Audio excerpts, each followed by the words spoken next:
আজিৰ এইটো ভিডিঅ'ত মই আপোনালোকক এখন বিধানসভাৰ পৰা অৰ্থাৎ এখন সমষ্টিৰ পৰা আন এখন সমষ্টিলৈ আপুনি কেনেদৰে ভোট ট্ৰেন্সফাৰ কৰিব পাৰিব। ভোট ট্ৰেন্সফাৰ বিভিন্ন কাৰণত হ'ব পাৰে, যেনে আপুনি এখন ঠাইৰ পৰা আন এখন ঠাইলৈ শিফ্ট হৈছে, তেনে ক্ষেত্ৰত আপোনাৰ ভোট ট্ৰেন্সফাৰ কৰাৰ প্ৰয়োজন হ'ব। ইয়াৰ বাহিৰে বিয়া হোৱা ছোৱালীৰ ক্ষেত্ৰত যেতিয়া দেউতাকৰ ঘৰৰ পৰা হাজবেণ্ডৰ ঘৰলৈ যায় তেতিয়া ভোট ট্ৰেন্সফাৰ কৰাৰ প্ৰয়োজন হয়। ঠিক আছে, অৰ্থাৎ অনলাইন মাধ্যমৰ লগতে আপুনি ট্ৰেন্সফাৰ নোহোৱালৈকে কি কি প্ৰচেছ কৰিব লাগিব, অৰ্থাৎ BLOক কি কি ডকুমেণ্ট ছাবমিট কৰিব লাগিব, ইয়াৰ বাহিৰেও কি কি কৰিব লাগিব, গোটেইখিনি ডিটেইলছত জনাম। গতিকে আপোনালোকে মন দি চাই থাকিব কেনেদৰে প্ৰচেছখিনি কৰিব লাগে। ভোট ট্ৰেন্সফাৰ কৰিবলৈ আপুনি গুগলত NVSP লিখি চাৰ্চ কৰিব। ঠিক আছে, ইয়াৰে ডাইৰেক্ট লিংক ডিছক্ৰিপশ্যনত দিয়া থাকিব। এইটো প্ৰচেছ আপুনি মোবাইলৰ জৰিয়তে কৰিব পাৰিব, যাতে আপুনি ভালদৰে বুজি পাবে। তাৰ কাৰণে মই আপোনালোকক কম্পিউটাৰত কৰি দেখুৱাইছোঁ। ঠিক আছে, NVSP চাৰ্চ কৰাৰ পিছত প্ৰথম যিটো লিংক আহিব voter.eci.gov.in, প্ৰথম লিংকত ক্লিক কৰিব। ক্লিক কৰি দিয়াৰ পিছত আপুনি এডভাইজত গুচি আহিব। ইয়াতে আপুনি লগইন আৰু চাইন আপ দুটা অপশ্যন পাব। ইয়াতে আপুনি যদি নিউ হয়, আপুনি কেতিয়াও লগইন কৰা নাই, ইয়াতে মানে ৰেজিষ্টাৰ কৰা নাই NVSP, তেনে ক্ষেত্ৰত ইয়াতে আপুনি চাইন আপত ক্লিক কৰিব। চাইন আপত ক্লিক কৰি দিয়াৰ পিছত ইয়াতে মোবাইল নাম্বাৰ আৰু কেপচা ফিল আপ কৰি কণ্টিনিউত ক্লিক কৰিব। ঠিক আছে, কণ্টিনিউত ক্লিক কৰি দিয়াৰ পিছত ইয়াতে আপোনাৰ এটা পাছৱৰ্ড বনোৱাৰ অপশ্যন আহিব। তাতে আপুনি পাছৱৰ্ডটো ৰাখি আপুনি ছাবমিটত ক্লিক কৰি দিলে ইয়াতে আপোনাৰ এটা একাউণ্ট ক্ৰিয়েট হৈ যাব। ঠিক আছে, কিন্তু আপুনি যদি আগতে NVSPত কাম কৰিছিল, কিবা কাৰেকশ্যন বা নিউ ভোটাৰৰ যিকোনো ধৰণৰ কাম কৰিছিল, আগতে একাউণ্ট বনোৱা আছিল, তেনে ক্ষেত্ৰত ইয়াতে লগইন অপশ্যনত ক্লিক কৰিব। ক্লিক কৰি দিয়াৰ পিছত ইয়াতে মোবাইল নাম্বাৰ, তাৰপিছত যি পাছৱৰ্ড ৰাখিছিল পাছৱৰ্ড আৰু কেপচা ফিল আপ কৰি ইয়াতে আপুনি ৰিকুৱেষ্ট OTPত ক্লিক কৰিব। ৰিকুৱেষ্ট OTPত ক্লিক কৰাৰ লগে লগে ইয়াতে যিটো মোবাইল নাম্বাৰ দি ৰেজিষ্টাৰ কৰিছিল তাতে এটা OTP আহিব। OTP ফিল আপ কৰি ইয়াতে ভেৰিফাই এণ্ড লগইনত ক্লিক কৰিব। ইয়াতে চাব পাৰে লগইন হৈ গৈছে। লগইন হোৱাৰ পিছত ইয়াতে নামটো আহি যাব। তাৰপিছত ইয়াতে আপুনি এক কাম কৰিব, তলৰ পিনে স্ক্ৰল কৰিব। স্ক্ৰল কৰাৰ পিছত ইয়াতে চাব ফৰ্ম 8, ফিল ফৰ্ম 8 বুলি লিখা আছে, ইয়াতে আপুনি ক্লিক কৰিব। ক্লিক কৰি দিয়াৰ পিছত ইয়াতে চাব আপুনি যাৰ নামটো ট্ৰেন্সফাৰ কৰি আছে তাৰে ভোটাৰ ID দি যদি আপুনি ৰেজিষ্টাৰ কৰিছিল, তেনে ক্ষেত্ৰত ইয়াতে আপুনি চেল্ফ অপশ্যন চুজ কৰিব। যদি আপুনি বেলেগ ভোটাৰৰ ভোট ট্ৰেন্সফাৰ কৰিব বিচাৰে, কৰিব বিচাৰিছে, তেনে ক্ষেত্ৰত ইয়াতে আধাৰ ইলেক্টৰ যিটো অপশ্যন আছে ইয়াতে ক্লিক কৰিব। ক্লিক কৰি দিয়াৰ পিছত যিটো ভোটাৰ ID নাম্বাৰ আছে, ইয়াতে ভোটাৰ ID নাম্বাৰটো ফিল আপ কৰি ছাবমিটত ক্লিক কৰিব। ছাবমিটত ক্লিক কৰি দিয়াৰ পিছত ইয়াতে চাব অ'কে এটা অপশ্যন আহিব, অ'কেত ক্লিক কৰিব। তাৰপিছত ইয়াতে প্ৰথম এটা অপশ্যন হ'ব ভোট ট্ৰেন্সফাৰ কৰিবলৈ। প্ৰথম যিটো অপশ্যন আছে শ্বিফটিং অফ ৰেচিডেন্স, এই অপশ্যনটো চুজ কৰিব, মানে ইয়াতে এইটো চিলেকশ্যন কৰিব। চিলেকশ্যন কৰাৰ পিছত ইয়াতে আপুনি দুটা অপশ্যন পাব, উইদিন এছেম্বলি কনষ্টিটুৱেঞ্চি। আপুনি যদি একে সমষ্টিৰ ভিতৰত ভোট ট্ৰেন্সফাৰ কৰিব বিচাৰিছে, তেনে ক্ষেত্ৰত প্ৰথম অপশ্যনটো আপুনি চিলেকশ্যন কৰিব। আৰু যদি বেলেগ সমষ্টিত আপুনি ভোট ট্ৰেন্সফাৰ কৰিব বিচাৰিছে, তেনে ক্ষেত্ৰত আউটছাইড এছেম্বলি কনষ্টিটুৱেঞ্চি। ঠিক আছে, এইটো অপশ্যন আপুনি চিলেকশ্যন কৰিব। মই যিহেতু বেলেগ সমষ্টিত ভোট ট্ৰেন্সফাৰ কৰিম, গতিকে মই ছেকেণ্ড অপশ্যনটো চুজ কৰিছোঁ। তাৰপিছত ইয়াতে চাব অ'কে বুলি লিখা আছে, ইয়াতে অ'কেত ক্লিক কৰিব।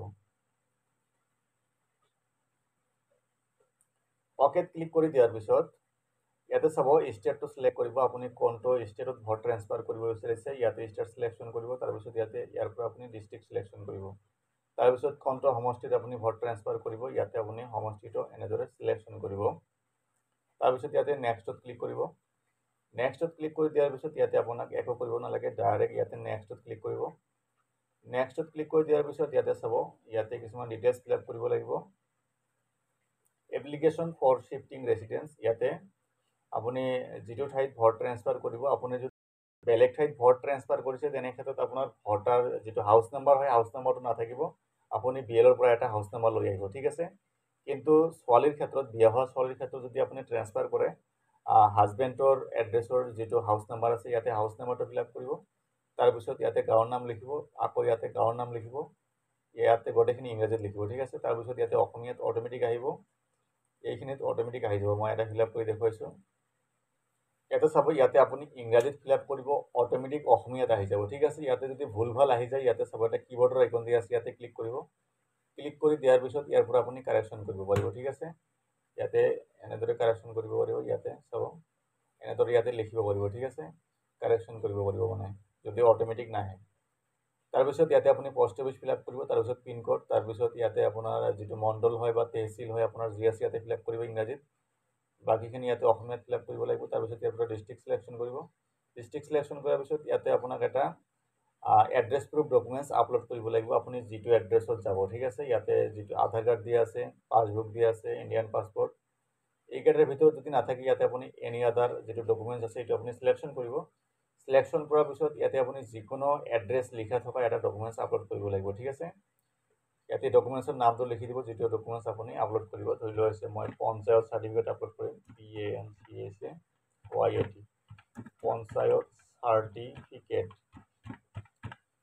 মই ইয়াতে ডকুমেণ্টছৰ নামটো লিখিলোঁ তাৰপিছত ইয়াতে চুজ ফাইলত ক্লিক কৰি দিয়াৰ পিছত ইয়াতে ডকুমেণ্টছটো আপোনাক আপলোড কৰিব লাগিব ঠিক আছে ইয়াতে মই ডকুমেণ্টছটো ইয়াৰ পৰা চিলেকশ্যন কৰি লৈছোঁ তাৰপিছত ইয়াতে নেক্সট হাইলাইট হৈ যাব ইয়াতে আপুনি নেক্সটত ক্লিক কৰিব নেক্সটত ক্লিক কৰি দিয়াৰ পিছত ইয়াতে প্লেচ ইয়াতে আপোনাৰ গাঁওখনৰ নাম লিখি দিব ঠিক আছে এনেদৰে গাঁওখনৰ নাম লিখি দিলে হ'ল গাঁওখনৰ নাম লিখি ইয়াতে আকৌ নেক্সটত ক্লিক কৰিব তাৰপিছত ইয়াতে চাব আপোনাৰ ভোটাৰ আইডিত যি নেম আছে ইয়াতে গোটেইখিনি ইংৰাজী আৰু অসমীয়াত আহি যাব এই গোটেইখিনি আপুনি ভালদৰে চাই ল'ব তাৰপিছত ইয়াতে কেপচা যি আছে same to same fill up কৰি দিব এই কেপচাটো ফিল আপ কৰি ইয়াতে চাব প্ৰিভিউ এণ্ড ছাবমিট বুলি লিখা আছে ইয়াতে ক্লিক কৰিব ছাবমিটত ক্লিক কৰি দিয়াৰ পিছত ইয়াতে আপুনি যিখিনি ডিটেইলছ ফিল আপ কৰিছে গোটেইখিনি ইয়াতে আহি যাব ডিটেইলছখিনি ইয়াতে আপুনি এবাৰ ভালদৰে চাই ল'ব যদি ঠিক ঠাক থাকে আপুনি ডাইৰেক্ট ছাবমিটত ক্লিক কৰিব আৰু যদি কিবা ভুলকৈ আহে তেনে ক্ষেত্ৰত ইয়াতে আপুনি কিপ এডিটিঙত ক্লিক কৰি আপুনি কাৰেকশ্যন কৰিব পাৰিব ঠিক আছে মই ভাবোঁ মোৰ গোটেইখিনি ঠিক ঠাক আছে গতিকে মই ইয়াতে ডাইৰেক্ট ছাবমিটত ক্লিক কৰি দিছোঁ ইয়াতে তাৰপিছত ইয়াতে ইয়েছ বুলি অপশ্যন আহিব ইয়েছত ক্লিক কৰিব ইয়েছত ক্লিক কৰি দিয়াৰ লগে লগে ইয়াতে এটা ৰেফাৰেঞ্চ নাম্বাৰ জেনেৰেট হ'ব ৰেফাৰেঞ্চ নাম্বাৰটো আপুনি কপি কৰিব ঠিক আছে আগলৈ এইটো প্ৰয়োজন হ'ব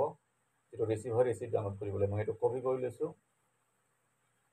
কপি কৰাৰ পিছত ইয়াতে ডাউনলোড একনলেজমেণ্ট বুলি লিখা আছে বিচাৰিলে এইটো আপুনি ছেভ কৰি ৰাখিব পাৰে এইটোৰ প্ৰয়োজন নহয় ইয়াতে আপুনি যিখিনি ডিটেইলছ ফিল আপ কৰিছে ইয়াতে শ্ব' কৰিব ঠিক আছে ইয়াতে আপুনি গোটেইখিনি ডিটেইলছ চাব পাৰে আপুনি যি ফিল আপ কৰিছে বিচাৰিলে এইটো আপুনি ছেভ কৰি ৰাখিব পাৰে ছেভ নকৰিলে কোনো কথা নাই ঠিক আছে তাৰপিছত ইয়াতে অ'কে বুলি লিখা আছে অ'কেত ক্লিক কৰিব অ'কেত ক্লিক কৰি দিয়াৰ পিছত ইয়াতে চাব ট্ৰেক এপ্লিকেশ্যন ষ্টেটাছ অপশ্যন আছে ক্লিক কৰি দিয়াৰ পিছত আপুনি এডভাইজত গুচি আহিব ইয়াতে আপোনাৰ যিটো ষ্টেট হয় ষ্টেটটো চিলেকশ্যন কৰিব চিলেকশ্যন কৰাৰ পিছত অলপ আগতে যিটো আপুনি ৰেফাৰেঞ্চ নাম্বাৰ কপি কৰিছে ইয়াতে আপুনি পেষ্ট কৰি দিব নাইবা টাইপ কৰিব ঠিক আছে তাৰপিছত ইয়াতে ছাবমিট বুলি লিখা আছে ছাবমিটত ক্লিক কৰিব ছাবমিটত ক্লিক কৰি দিয়াৰ পিছত ইয়াতে এপ্লিকেণ্টৰ নেম শ্ব' কৰিব আৰু কাৰেণ্ট ষ্টেটাছ ছাবমিটেড বুলি দেখুৱাই আছে ইয়াতে যিটো ৰিচিভ হয় এই ৰিচিপ্টটো আপোনাক প্ৰিণ্ট কৰিব লাগিব প্ৰিণ্ট কৰিবলৈ ইয়াতে আপুনি এইটো স্ক্ৰীনশ্বট ৰাখিব পাৰে নাইবা ইয়াতে আপুনি কণ্ট্ৰল পি যদি আপুনি কম্পিউটাৰ চলাব জানে কণ্ট্ৰল পি টাইপ কৰিলে একেলগে আপোনাৰ এইটো প্ৰিণ্ট হৈ যাব নাইবা ইয়াতে আপুনি থ্ৰী ডটত ক্লিক কৰিব ক্লিক কৰি দিয়াৰ পিছত ইয়াতে প্ৰিণ্ট অপশ্যন আছে প্ৰিণ্টত ক্লিক কৰিব ঠিক আছে